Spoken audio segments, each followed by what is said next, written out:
Ok, el día de hoy quiero hablarles sobre qué es la epigenómica nutricional y cómo desde este campo y la suplementación podemos nosotros decir que tenemos herramientas para enfrentar o para entender o para diseñar programas de alimentación o estrategias del estilo de vida que vayan enfocados al tratamiento o la prevención de la obesidad. Y este mismo tratamiento lo vamos a enfocar hacia la edad infantil. Entonces, vamos a hablar primero de por qué estoy diciendo que la epigenómica nutricional son estrategias y cómo la suplementación también puede ser una estrategia que puede ser utilizada en el combate contra la obesidad. Entonces hay tres cosas que propongo con esta presentación del día de hoy que ustedes conozcan. La primera es el término epigenómica nutricional. La segunda es qué es la suplementación y cómo se utiliza en la epigenómica nutricional o la nutragenómica contra la obesidad y por qué la actividad física también representa un tratamiento más allá del bienestar generado que comúnmente conocemos, es cómo la actividad física también puede regular o cambiar la información de nuestros genes de manera que una enfermedad como la obesidad pueda revertirse. Entonces, el primero de los términos que quiero que conozcan es el término epigenética. Y epigenética significa cualquier cambio que ocurra en una secuencia de nuestro ADN, que es una molécula que contiene toda nuestra información genética, pero cómo esos cambios químicos pueden cambiar la expresión de un gen, es decir, cómo cambia un grupo químico al estar en un lugar o cambiar de grupo químico en un sitio específico de nuestro ADN, puede cambiar también la forma en que un gen hace su función. Entonces, la epigenética en sí se refiere a todos esos cambios que ocurren en la secuencia de genes, pero que no modifican la estructura del ADN. No modifican estructura, pero esas modificaciones químicas sí pueden cambiar la función.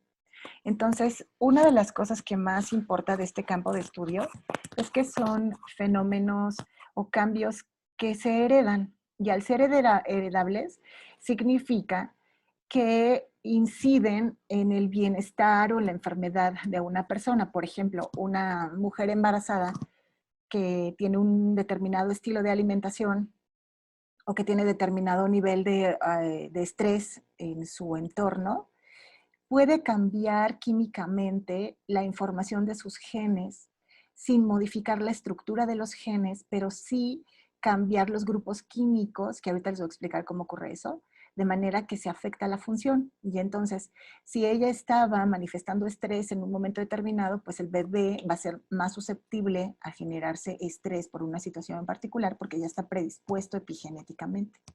Entonces, el epigenoma se entiende como cambios, todos los cambios que existan, tanto en la estructura química como en la función de un complejo molecular que se llama cromatina, pero específicamente que no altera la secuencia del ADN. Yo ahorita les explico más.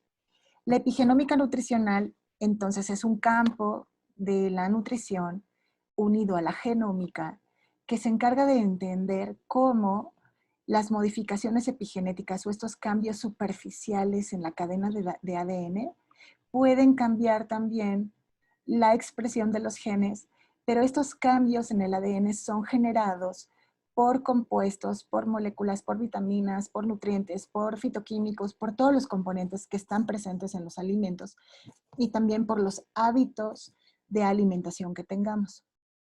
Entonces, mire, prácticamente siempre hemos dicho que la obesidad es un desequilibrio entre la ingesta calórica y el gasto de energía. Esta ingesta calórica está determinada pues parte por lo que nosotros comemos, el tipo de alimentos que son parte de nuestra dieta. Y el gasto energético es cuál es qué intensidad, cuánta actividad física realizamos durante el día. Incluso el gasto energético está determinado también genéticamente por la capacidad de nuestro metabolismo de utilizar los recursos de energía como tal. Hay muchas cosas que están implícitas en qué tanto gasta energía en nuestro cuerpo y ese gasto energético va a ser muy diferente de una persona a otra, también determinado por sus características genéticas. Entonces, miren, cuando nosotros hablamos de genética, estamos hablando de estas estructuras que ustedes conocen muy bien que se llaman cromosomas. En estos cromosomas, al interior de estos cromosomas, existe enrollada, empaquetada nuestra información genética a través de una molécula que se llama ADN. Si nosotros pudiéramos imaginar al ADN como una cuerda que se enrolla en estas estructuras que parecen un carrete, estas estructuras se llaman estructuras de proteínas o histonas, y estas histonas están agrupadas así y se llaman nucleosomas. Estos nucleosomas en los que se enrolla el material genético están tan pegaditos unos de otros y están así enrollados para que el ADN quepa en estas estructuras que están en el interior de nuestras células. Entonces, el ADN, imagínense que es esta cuerdita o esta doble hélice que ven aquí, es un pedacito de ADN. Este ADN tiene en su estructura secuencias de letras que son nucleótidos, que ustedes ya han estudiado, que son adenina, timina, citosina y guanina. Y están ordenados de formas muy diferentes. Entonces, si nosotros tomamos un pedacito de ADN, este sería un gen. Entonces, este gen tiene una estructura, es decir, el ordenamiento de las letras adenina, timina, citosina, guanina, tiene un orden en particular. Si alguno de esos, si alguna de esas secuencias cambia en una sola letra, nosotros decimos que tiene una mutación. Y esa mutación, si está presente en más del 1% de la población, se llama un polimorfismo genético o SNP. Entonces, nosotros somos todos los seres humanos igualitos, excepto que nuestro genoma y toda la información genética son 99.9% igual, pero tenemos un 0.1% de diferencias específicamente en estas secuencias que se llaman, en estos cambios de secuencia que se llaman SNPs. Entonces, estos cambios en estas secuencias hacen que, aunque todos tengamos el mismo genoma, sí tenemos diferencias. No existe un ser humano igualito. Puede haber gemelos idénticos que tengan la misma información genética, pero como respondemos de forma diferente al ambiente, de todas maneras nunca se van a comportar sus genes de la misma manera, porque el ambiente al que están sometidas las personas determinan también cómo se expresan sus genes. Si alguien tiene alguna pregunta hasta el momento, puede hacerlo. Miren, este esquema que ven aquí, imaginen que esto es una cadena, esta cuerda rosa es una cadena de ADN. Esta cadena de ADN está enrollada en estas estructuras que se llaman nucleosomas. Estos nucleosomas son proteínas llamadas histonas. Aquí tienen, cada proteína tiene un nombre. La histona H3, histona 4, histona 2B, histona 2A.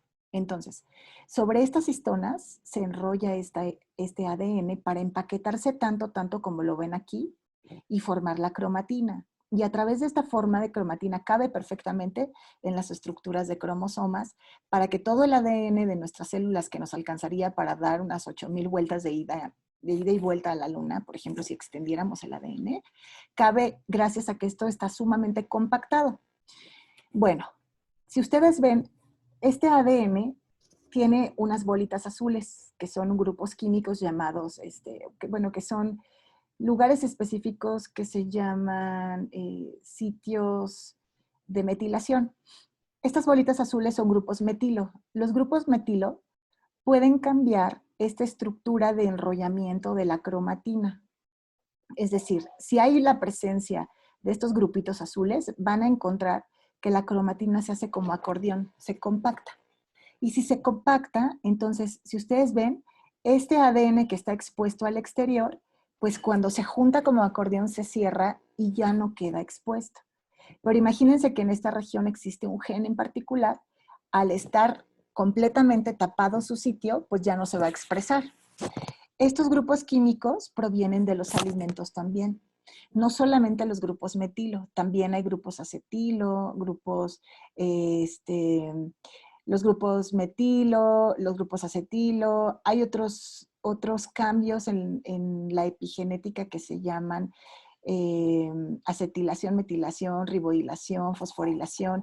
Son grupos químicos que se agregan en aminoácidos específicos de estas colas de histonas, o sea, estas proteínas de aquí tienen unas colitas que están formadas de aminoácidos, porque todas las proteínas están formadas de aminoácidos. Entonces, están formadas de aminoácidos y estos aminoácidos son susceptibles de recibir grupos químicos del exterior que le dan información para el empaquetamiento de esta estructura completa. Entonces, si el ADN queda abierto, o sea, si hay espacios donde estas estructuras de nucleosomas se separan, pues evidentemente la región del ADN queda expuesta para que se pueda transcribir un gen. Pero si se cierra, el gen ya no se transcribe y entonces es como si el gen se pudiera encender o apagar. Si la cromatina está juntita, el gen se apaga, y si la cromatina está extensa o laxa, el gen se activa. Eso es lo que se sabe. Entonces, la capacidad que tiene nuestra cromatina de expandirse o contraerse también responde a los componentes de los alimentos. Entonces, imagínense que un alimento tiene la capacidad, a través de los compuestos que tiene, de decidir si un gen puede estar activo o no estarlo. Ajá. Ok. Nosotros sabemos que la obesidad es un problema que no ha sido resuelto, que al contrario, parece ser que es más frecuente en la población mexicana el encontrar niños con obesidad en etapas más tempranas y encontrar adultos con obesidad en etapas más tempranas. Sabemos que 3 de cada 10 niños, fíjense, 3 de cada 10 niños mexicanos tienen sobrepeso y obesidad. Pero cuando son adolescentes, son 4 de cada 10 adolescentes. Pero cuando son adultos, son 7 de cada 10 adultos. Y a lo largo de los años, lo que se ha visto es que el número ha crecido. O sea, no es que se reduzca o que cambie el panorama de salud, sigue pasando lo mismo. Entonces, uno de los mayores problemas de tener niños desde edad preescolar o escolar con sobrepeso y obesidad es que se están gestando alteraciones de diferentes tipos. Por ejemplo, alteraciones psicosociales como cuáles: la baja autoestima, trastornos de la alimentación, la depresión, por ejemplo. Pero además de los psicosociales están los neurológicos. Se pueden estar formando tumores cerebrales, se pueden estar formando enfermedades cardiovasculares como las dislipidemias, que son alteraciones en los niveles de lípidos en sangre, como los niveles elevados de colesterol, de alta densidad, de baja densidad, o que el colesterol de alta densidad esté muy bajito. Eso también es una dislipidemia. Los niveles de triglicéridos que sean elevados es una dislipidemia. Que los niños, conforme van creciendo, se conviertan en adultos jóvenes, que tengan hipertensión, problemas de coagulación, inflamación crónica, disfunción de los endotelios, o sea, de los tejidos, de los órganos. En el pulmón se puede estar generando apnea del sueño, asma, que no se pueda tener capacidad para hacer ejercicio, se cansen, se agoten demasiado, que haya cálculos biliares, que haya hígado graso, también conocido como esteatohepatitis, en diferentes grados, que haya glomeruloesclerosis, es formación como de tejido fibrótico en los glomérulos del riñón, que haya alteraciones en los huesos, por ejemplo, que tengan pie plano, que se fracturen con mucha facilidad, que haya deslizamiento de las posiciones naturales de los huesos, entonces se va alterando la postura. Se genera lo que ya conocemos, diabetes tipo 2, que haya pubertad precoz, en las niñas que haya síndrome de ovario poliquístico e incluso hipogonadismo. O sea, son trastornos endocrinológicos que no deberían estar suscitándose, pero que todos estos tienen un origen en el sobrepeso y la obesidad. Y fíjense que una cosa importante es que a lo mejor ustedes ya lo sabían, pero yo les voy a decir de qué manera los alimentos pueden cambiar la información de nuestros genes. Miren, en los alimentos que todos los alimentos, todos, sean alimentos saludables o no sean alimentos saludables, van a dar señales a nuestras células. Si ustedes ven aquí, este es un esquemita de una célula y esta es la capa externa de la célula, que está formada por fosfolípidos. Es una doble capa de fosfolípidos en las que están insertadas unas proteínas de diferentes tipos. Aquí hay una proteína transmembranal, que son receptores. Los receptores son como antenas que reciben señales. Entonces, estos receptores reciben señales, por ejemplo, de grasas, reciben señales de glucosa, Y entonces lo que ocurre en estos receptores que están puestos aquí en la membrana va a mandar señales hasta el núcleo. O lo que exista, hay algunos ligandos, se llaman, por ejemplo, una grasa, un ácido graso, puede ser un ligando. Entra directamente a través de la membrana por difusión pasiva, entra y esta bolita que ven aquí, que puede ser un ligando, se une a proteínas particulares que están circulando aquí en el citoplasma de la célula. Entonces, estas proteínas, si ustedes ven aquí, están unidas, estas dos proteínas. Cuando entra un ligando, que en este caso puede ser una grasa o una vitamina, por ejemplo, si se dan cuenta, separa esta proteína y la vuelve, perdónenme, la proteína está solita. Y cuando llega el ligando, hace que se una a esta proteína y se junta con otra, de manera que cambien su estructura original en otra. Y esto hace que pueda atravesar este conjunto de proteínas la siguiente membrana, que es la membrana nuclear. Todas las membranas tienen receptores o tienen esos sensores o tienen esas antenas que reciben esas señales. Entonces, esas proteínas o esos o estos ligandos también hacen que puedan atravesar esta membrana y llegar, fíjense, vean esta bolita azul y esta verde que forman un dímero. Estas bolitas representan proteínas. Forman un dímero, al dimerizarse entran a la membrana nuclear y se colocan en el ADN en una región específica que reconoce a estas proteínas. Todo esto fue generado por la presencia de un ligando que puede ser un ácido graso, puede ser una vitamina, puede ser la glucosa, puede ser una hormona, puede ser un contaminante del ambiente, puede ser una molécula producida por hacer ejercicio. Todos esos pueden funcionar como ligandos para cambiar la información genética. Cuando llegan estas dos proteínas aquí al núcleo, este cambio hace que se recluten un conjunto de otras proteínas que van a poner como a fabricar el gen que está indicado en esta secuencia de ADN que ustedes ven aquí. Entonces, este pedacito de ADN es un gen completo y este pedacito es utilizado como una fábrica para una proteína en particular. Entonces se pone a andar la maquinaria, se fabrica esa proteína y entonces se produce en la célula para que la célula la pueda utilizar para las funciones que requiere. Ahora, todos los alimentos tienen compuestos que son esos ligandos de los que yo les hablo.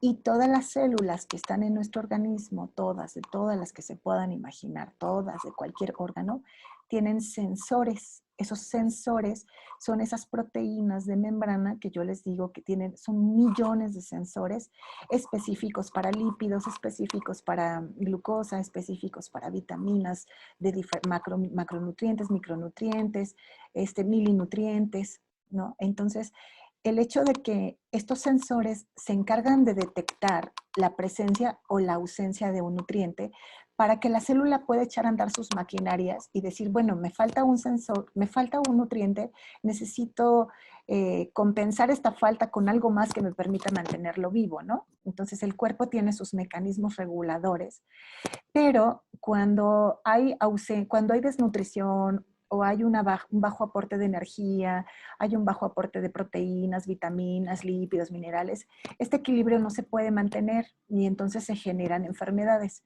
Imagínense que toda la obesidad también ha sido producida por alteraciones en estos niveles de sensores que nos permiten tener en equilibrio nuestro organismo. Sin embargo, los alimentos pueden cambiar eso porque los alimentos que están en nuestra dieta contienen muchos nutrientes, macronutrientes que sabemos que son hidratos de carbono, lípidos, proteínas, pero también contienen vitaminas, minerales y otros compuestos llamados fitoquímicos, que son compuestos naturales, químicamente activos, que tienen la capacidad también de llegar hasta el núcleo de la célula. Entonces, estos compuestos pueden cambiar la estructura de nuestro ADN si son lo suficientemente administrados en cuanto a dosis y tiempo, pueden generar mutaciones O sea, hay compuestos que se producen, por ejemplo, cuando cocinamos los alimentos al carbón, se producen aminas heterocíclicas, se producen compuestos de benceno que pueden con el tiempo generar mutaciones en nuestro ADN. También los compuestos pueden cambiar esos grupos químicos que están en esa secuencia de ADN que yo les decía que mantiene la cromatina abierta o cerrada, y también puede modificar unas moléculas que se llaman microRNAs. Todas estas modificaciones cambian la información de las proteínas que nuestras células sintetizan y también de los metabolitos que se producen, y también puede afectar la estabilidad de las bacterias que están en nuestro intestino, o todos los cambios ambientales como el tipo de alimentos o la inactividad física, por ejemplo, también puede cambiar por completo las poblaciones bacterianas que están en nuestro intestino, entonces, o microbioma. Entonces, es una interrelación de cosas que ustedes van a ver que la alimentación puede regular para bien o no tan para bien.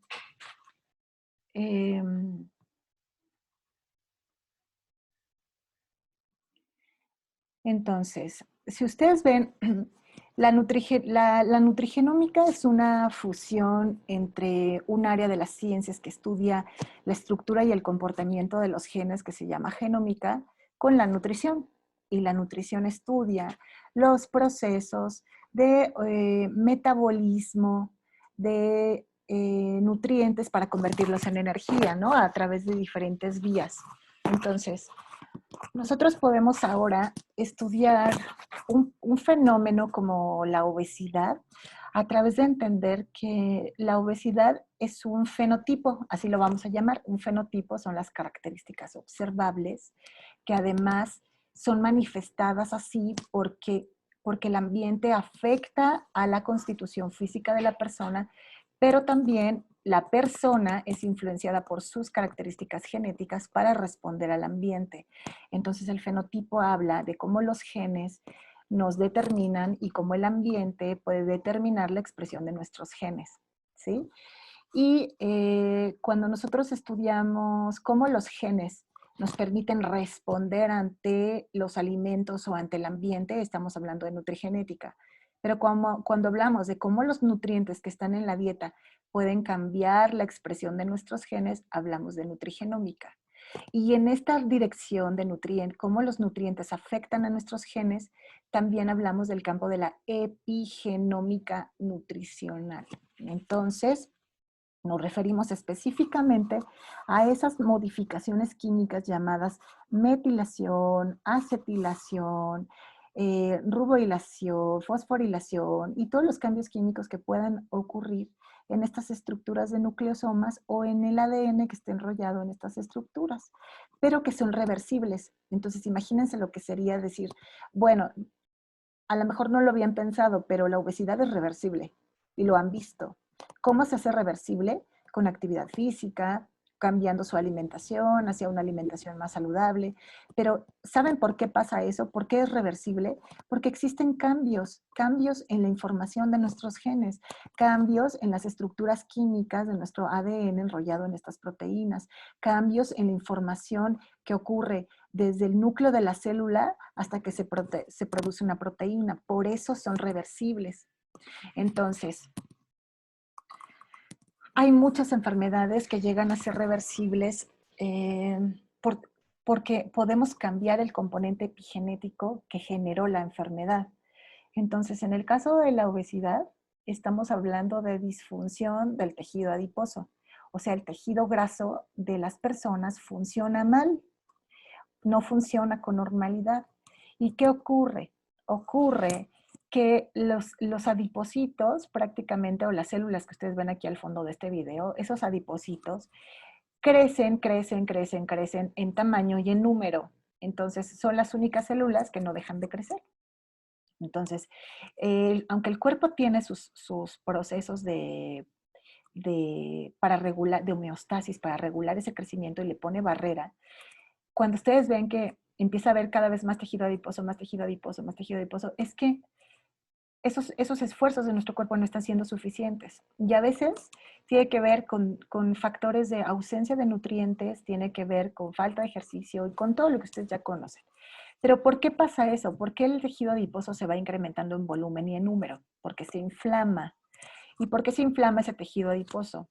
Se inflama porque resulta que ese tejido adiposo recibe información de esos receptores de células ante la presencia de azúcar, ante la presencia de grasa, ante la presencia de muchos contaminantes, mucho estrés oxidativo, pues por fumar, por la contaminación, por la baja actividad física. Todas las señales de cómo nosotros vivimos las recibe el tejido adiposo también. Entonces, eso hace que se vaya inflamando. El sistema inmune empieza a actuar como combatiendo esa inflamación. Sin embargo, esta inflamación puede ir desde un estado a nivel 1 hasta un estado 3. Y cuando hablamos de inflamación de estado 3, ya estamos hablando de un incremento en la inflamación de manera excesiva, hay una pérdida de control en el metabolismo de estas células y hay una infiltración muy alta de macrófagos de nuestro sistema inmunológico que hacen que este tejido graso se vaya como muriendo metabólicamente. Entonces, eso va generando liberación de moléculas al exterior que son altamente carcinogénicas, altamente dañinas para la salud. Y parece que el tejido graso solo es tejido graso y es inofensivo, y en realidad no. Por eso nuestro cuerpo tiende a regular el porcentaje de grasa corporal, porque si nosotros excedemos nuestro tejido adiposo, también vamos perdiendo la capacidad de controlar su metabolismo. Y entonces este tejido empieza a alterar el metabolismo de otros tejidos y de otras células. De manera simple, nosotros podemos decir que en el caso de la obesidad en los niños, se ha visto que eh, se gesta o se crea desde antes incluso de que se ha concebido el bebé, a través de la forma en que viven los padres. La forma en que vive el padre se hereda a través del espermatozoide, porque dan de cuenta que es como una memoria USB o un chip que guarda toda la información de quién eres tú, cómo viviste, cómo vivieron tus abuelos, cómo vivieron los abuelos de tus abuelos, y todo eso lo heredas al hijo. Igual, tanto el papá como la mamá. Entonces el papá piensa que la responsabilidad genética es casi siempre de responsabilidad de la madre y no. En realidad, en el embarazo, ambos padres tienen una injerencia sobre la salud directamente del bebé. Por eso cuando se habla de planeación del embarazo, se habla también de una preparación de por lo menos un año de cambios hacia un estilo de vida completamente saludable para que tus huellas epigenéticas o esos cambios epigenéticos puedan ser grabados en ese chip que vas a impregnar en tus células para tu hijo. Y entonces resulta que si eso no es así y no nos cuidamos y estamos consumiendo grasa, azúcares excesivamente, no hacemos ejercicio, fumamos, comemos chatarra, todo lo que ustedes quieran, no somos felices, siempre estamos enojados, todo eso también importa. Se genera inflamación, estrés oxidativo, hipoxia, hay alteraciones en los estrógenos, la insulina, en los glucocorticoides, es decir, hay alteraciones hormonales que van a funcionar como disruptores endocrinológicos, es decir, como agentes que nos hacen perder el equilibrio de nuestro metabolismo endocrino.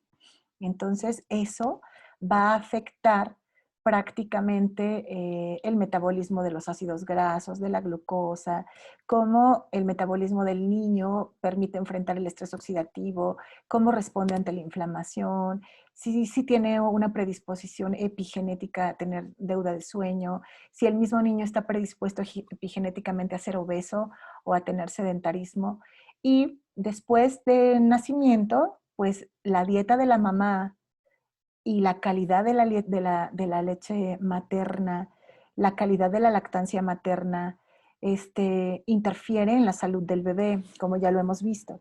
Pero también si la mamá es obesa, también altera mucho ese patrón de inflamación en el bebé y también el desequilibrio hormonal en la mamá y el estrés en la mamá va a afectar por completo la salud del bebé. o del niño, pero esto no termina en la etapa preescolar o en la etapa de lactante, sino que lo vamos acarreando a lo largo de nuestra vida.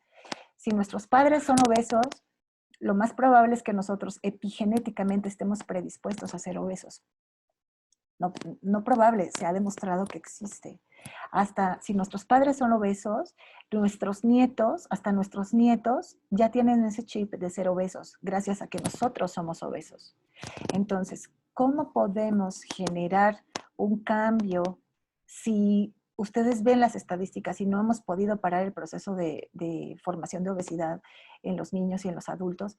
¿Cómo va a pasar eso si lo que estamos viendo es que no hay un cambio en estas programaciones de nuestra propia vida, de nuestro propio componente epigenético? Y si nosotros estamos pensando en ser los futuros padres de los próximos hijos, tendríamos que hacer algo para cambiar ese panorama. Y sin embargo no está sucediendo al 100%. Entonces, existen muchos genes que están siendo controlados de manera epigenética. Es decir, que ese gen, que es un pedacito de secuencia de ADN, no cambia en su estructura, pero le cambian los candaditos químicos, cambia su estructura de cromatina, como se los había puesto, y como eso es reversible, si yo le doy una instrucción a las células a través de lo que yo como, de que esté encendido un gen que tiene que estar encendido o de que esté apagado un gen que tiene que estar apagado, pues puedo cambiar el hecho de que las proteínas que forman parte de mi metabolismo y que participan en detonar o en prevenir enfermedades lo puedan hacer. Entonces hay mucha evidencia de que, por ejemplo, un nutriente como la betaína, la colina, el folato, la metionina, la vitamina B12, los compuestos que están de forma natural en los alimentos como la curcumina, la picalocatequina 3-galato del té verde, la genisteína de la soya, el resveratrol de la uva, los sulforafanos de los brócolis, los ácidos grasos de los aceites poliinsaturados, por ejemplo, cómo la colina está en las proteínas principalmente, los folatos, la metionina y la vitamina B2 están en los cereales. Entonces, imagínense si esto tiene un efecto directo sobre la resistencia a la insulina, sobre la formación de hígado graso, sobre la inflamación, sobre la obesidad, sobre qué tanto pueden crecer los adipocitos en número y en volumen, pues evidentemente creo que podemos hacer mucho a través de programar la alimentación, seleccionando una adecuada administración de nutrientes, que no nada más, o que el hecho de mantenernos saludable tiene unas implicaciones más profundas que tienen que ver con la reprogramación de nuestra información epigenética. Ajá. Entonces, ¿hasta aquí tienen alguna pregunta? Pongo que se llama estrategias nutriepigenómicas. Estos nombres van a parecer muy rebuscados, pero en realidad nos hablan de hacia dónde estamos dirigiendo la mirada para buscar estrategias. Parece que no han sido suficientes con lo que hemos hecho a nivel de país. Creo que todo el mundo conoce la forma de cuidarse, sabe que comer azúcar en exceso es malo para la salud, porque eso lo han preguntado una y otra vez en las encuestas nacionales de salud y nutrición, y la población está enterada. Sin embargo, algo está pasando, no está siendo suficiente. Entonces, desde el campo de la genómica nutricional, a esto se le llaman estrategias nutriepigenómicas. Vean, nosotros sabemos que de manera general las estrategias dietéticas para los niños exigen 6 puntos. Uno, comer frutas y verduras a diario. Para niños y adultos se ha visto que la ausencia de verduras y frutas en la dieta puede ser un factor de riesgo primario para cáncer de colon. Limitar la ingesta de jugos, porque la administración de bebidas altas en azúcares no es tan recomendable, mucho menos en la etapa temprana del ciclo de la vida. Reducir la ingesta de bebidas y alimentos azucarados, obviamente. Consumir alimentos sin grasa, bajos en grasa, leche, grasa y productos lácteos es la cuarta recomendación, es decir, que el consumo de grasa sea bajo. Consumir más pescado y reducir la ingesta de sal e incluir alimentos ricos en fibra. Estas recomendaciones son recomendaciones para los niños que tienen problemas de sobrepeso y obesidad. Entonces, en ningún momento estamos hablando de restricción, estamos hablando de equilibrar la dieta, siempre yéndonos hacia lo recomendado buscando que si las características de la dieta de los niños son altas en consumo de azúcares y grasas, pues ese consumo sea reducido. Eso es lo que generalmente se recomienda. Sin embargo, ahora a través de estos enfoques de la genómica nutricional, lo que sabemos es que no todos los niños y no todas las personas vamos a responder de la misma manera, porque nuestro componente genético nos hace responder de forma distinta. Por ejemplo, se ha visto, esto que ven aquí son nombres de genes que se han identificado como genes que participan en el desarrollo de la obesidad. Entonces, este es un receptor que se llama TAS1, es un receptor, y este código que ven aquí, RS358774-116, sí, es un como código de identificación de una mutación producida en ese gen. Pero recuerden que esa mutación debe ser en más de 1% de la población para ser considerada un SNP, y un SNP ya se usa como una huella genética asociada a obesidad. Entonces, este SNP o esta mutación que se reconoce por este código, aquellas personas que sean portadoras del alelo, acuérdense que un gen tiene, el alelo es una forma de un gen. Entonces nosotros alelamos un alelo del papá y un alelo de la mamá. Entonces vamos a suponer que heredamos el alelo G, ¿no? O sea, la forma G de este gen. Y cuando comemos hidratos de carbono en cantidades altas en nuestra dieta, lo que se ha visto que se produce es niveles de triglicéridos elevados. Hay personas que aunque consuman muchos hidratos de carbono, no van a generar niveles altos de triglicéridos. Pero ¿quiénes sí? Aquellos que sean portadores de esta mutación. Y estas mutaciones son mutaciones que no se cambian, o sea, ya no es reversible. Sin embargo, cuando la dieta se modifica en hidratos de carbono, estos niveles de triglicéridos tienden a bajar, pero específicamente en las personas que son portadoras de esta huella genética.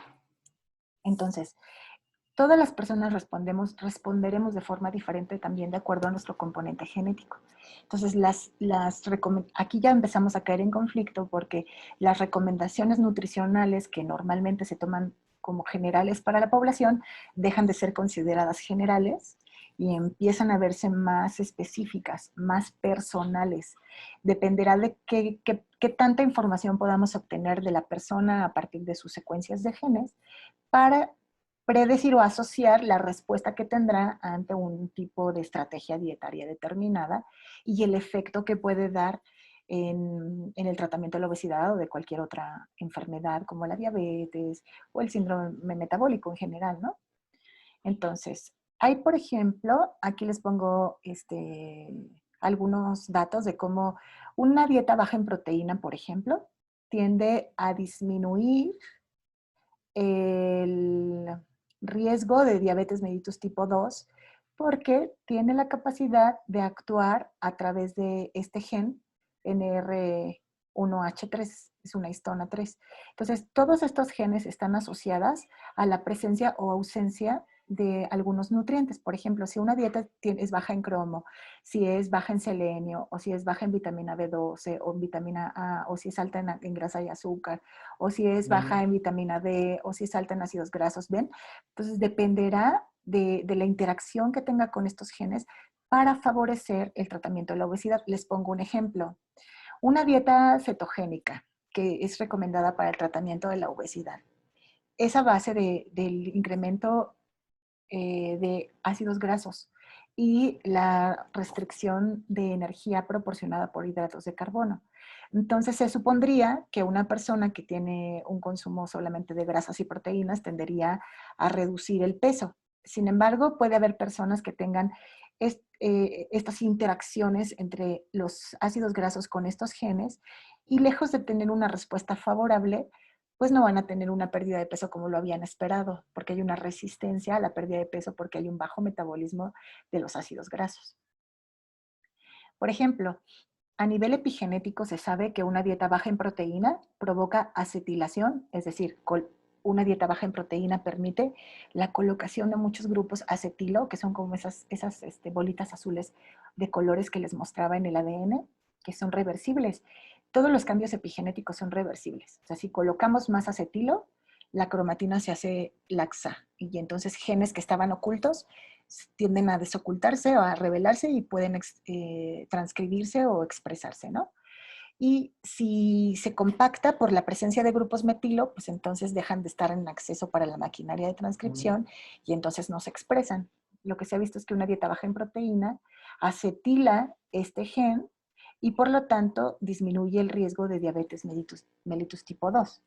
O que una dieta, por ejemplo, deficiente de cromo, aumenta la metilación de genes del gen de la insulina y esto aumenta el riesgo de diabetes mellitus tipo 2. Entonces, estos datos son para que ustedes vean que realmente con los nutrientes que están presentes en la alimentación, se puede cambiar la función de los genes.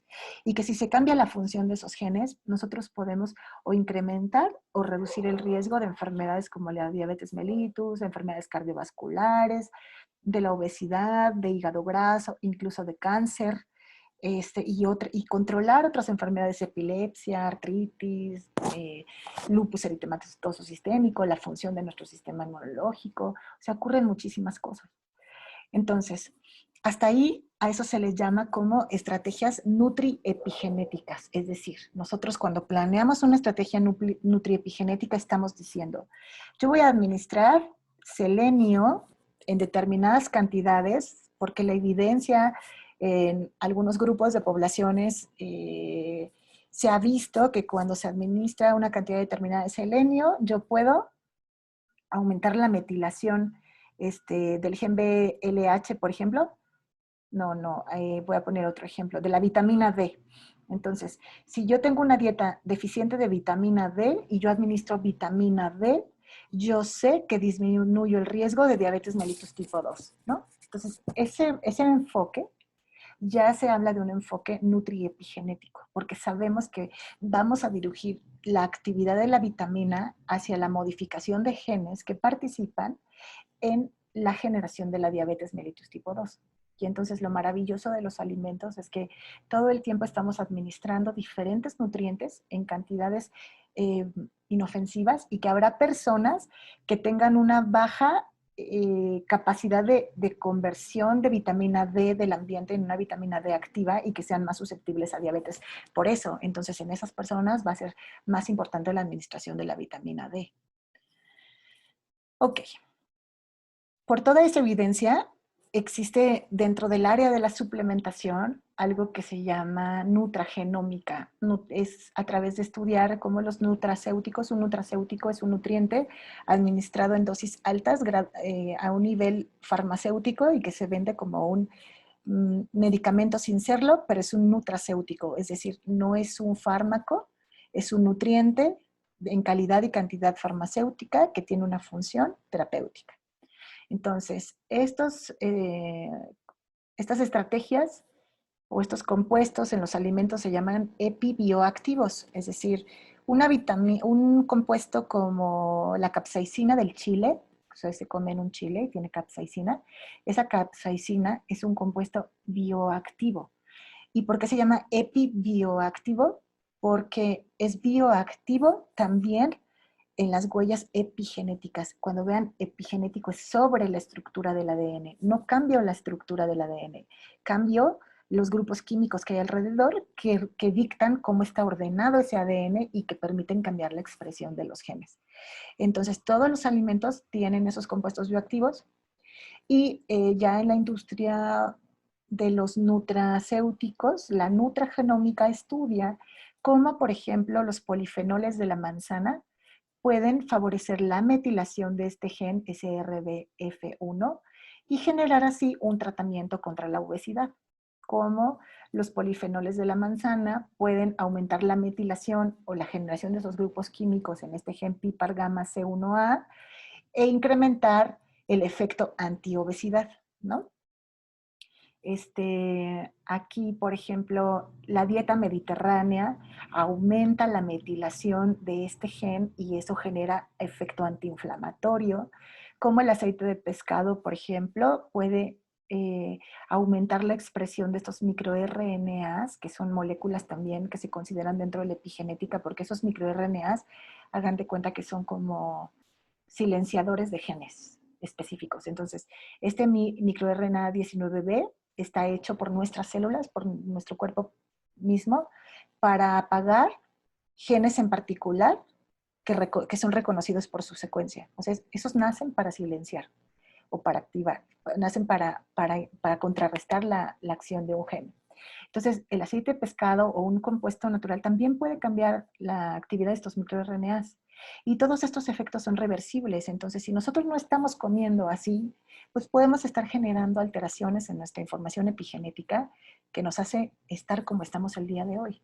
Pero, ¿qué pasaría si nos ponemos a pensar en que los alimentos, sus compuestos, sus maravillosos poderes dentro de cada estructura de ese alimento se vuelve parte de nuestra administración diaria de estos compuestos capaces de transformar nuestra estructura química también, nuestro ADN, y generar efectos antiobesidad, anticáncer, antiinflamatorios, antifibróticos, es decir, antiformación de cicatrización de tejido en hígado, por ejemplo, ¿no?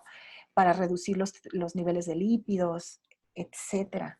O sea, existen muchísimos compuestos, demasiados diría yo que se han estudiado.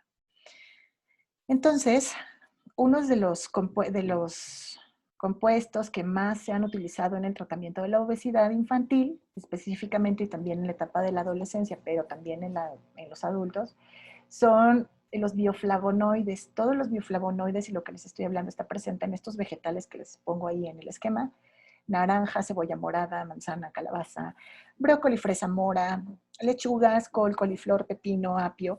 Y ustedes pueden ver aquí sus nombres: quercetina, rutina, quempeferol, eridictol, genisteína, dapseína, apigenina, luteonina, trangitina, cianidina, etc.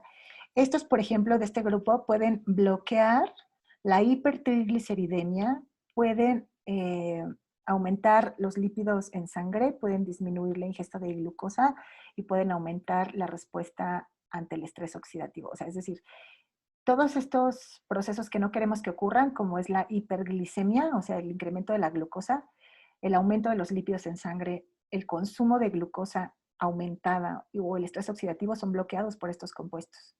Y estos compuestos son bloqueados, estas vías, porque estos compuestos actúan incrementando la expresión de genes como estos. Por ejemplo, cuando estamos hablando de un niño que tiene obesidad o una persona que tiene obesidad, se ha visto que aumentan los niveles de un factor de crecimiento endotelial vascular, o sea, este gen. Aumenta la expresión de este otro gen, ICAM1. Aumenta la expresión de JNK. Aumenta la expresión de interleucinas inflamatorias. Aumenta, por ejemplo, el factor de necrosis tumoral alfa. Aumentan la expresión de estos genes, y al aumentar la expresión de estos genes, aumenta el estrés oxidativo, se disminuye el consumo de glucosa, aumenta la liberación de grasa, o sea, como la captación de grasa, y aumentan los niveles de glucosa, ¿no? Entonces, si yo comiendo todos estos alimentos puedo aportar a mi cuerpo estos biocompuestos activos o compuestos bioactivos naturales que pueden contrarrestar estas vías, pues evidentemente estoy generando un tratamiento de lo más natural y de lo más deseado. Y si la administración es diaria, frecuente, pues estas señales están llegando todo el tiempo a nuestro cuerpo. Caso contrario, si no están presentes, pues también son informaciones que todo el tiempo estamos dándole a nuestro cuerpo. Ahora, esto tiene un poquito más de complejidad de cómo funciona. Por ejemplo, la curcumina bloquea la actividad de este gen, y todos estos genes que ven aquí, los omega 3, el resveratrol, la curcumina, van a actuar a través de inhibir muchos procesos de los adipocitos. Ya ven que les había visto que los adipocitos pueden incrementar su grado de inflamación, y entonces estos compuestos pueden evitar que esos adipocitos se estén inflamando constantemente, ¿no? En el hígado también todos estos compuestos, la vitamina E, D, el ácido fólico, los omega 3, la metionina, todos estos compuestos que ustedes ven son proporcionados por la dieta, o sea, por los alimentos, existen en fuentes naturales. Pero cuando se habla de un tratamiento nutragenómico, se habla de la administración de una dosis vía nutracéutico, de una vitamina, porque nosotros estamos esperando el bloqueo de una vía en particular, porque cambia la expresión de genes determinados. Entonces es una terapia diferente que sí tiene un impacto en el intestino también. Y cuando nosotros bloqueamos inflamación, resistencia a la insulina y también los depósitos, la formación de los depósitos de grasa, pues evidentemente estamos contrarrestando los procesos de obesidad. Y bueno, hay algunos suplementos que se han utilizado en el tratamiento de la obesidad infantil y adolescencia. Prácticamente están hechos a base de capsaicina, ginkgo biloba, raíz de San Juan, quitosan, inosina, etcétera, que son extractos de frutas, vegetales y de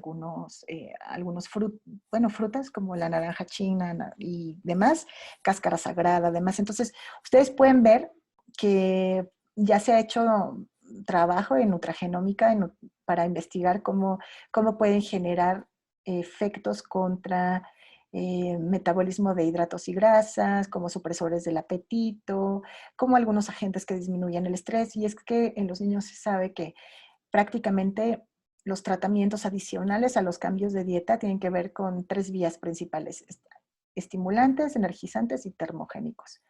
Entonces, moduladores del metabolismo, supresores del apetito, promotores de saciedad, laxantes, incluso bloqueadores de la absorción de grasa, de la absorción de carbohidratos, se utilizan, pero a través de estas fuentes. Y ahora, como la tercera estrategia, les voy a hablar del lado epigenético del ejercicio. Siempre estamos buscando las píldoras que nos cubran, nos traten todos los males, sin saber que en el ejercicio tenemos todas juntas. Si nosotros reuniéramos todos los medicamentos posibles que podemos tomar para estar controlando la presión arterial, controlando la glucosa, controlando la formación de grasa, todo lo que existe, todas esas señales genéticas las podemos lograr a través de la actividad física. Entonces, nosotros ya sabemos que incrementar el rendimiento físico o disminuir la acumulación de grasa o bajar la acumulación de grasa dentro de nuestras vísceras y arterias o mejorar la comunicación o la sensibilidad a la insulina tiene que ver con hacer ejercicio. Pero principalmente hacer ejercicio tiene que ver con mantener la maquinaria metabólica de nuestros músculos. Nuestros músculos son unas grandes fábricas, grandes órganos fundamentales también para nuestro metabolismo. Si nosotros perdemos músculo, también estamos perdiendo capacidad de nuestro metabolismo para enfrentar cualquier cosa. Entonces, ¿qué está pasando ahora cuando estamos en la casa sin hacer ejercicio? Pues porque no nos da tiempo, porque tenemos muchas cosas que hacer. Yo lo entiendo, tenemos muchas cosas que hacer, pero nunca nos hemos puesto a pensar que cada día que pasa estamos perdiendo capacidad metabólica, es decir, estamos envejeciendo y estamos restándonos vida y estamos restándonos capacidad de responder.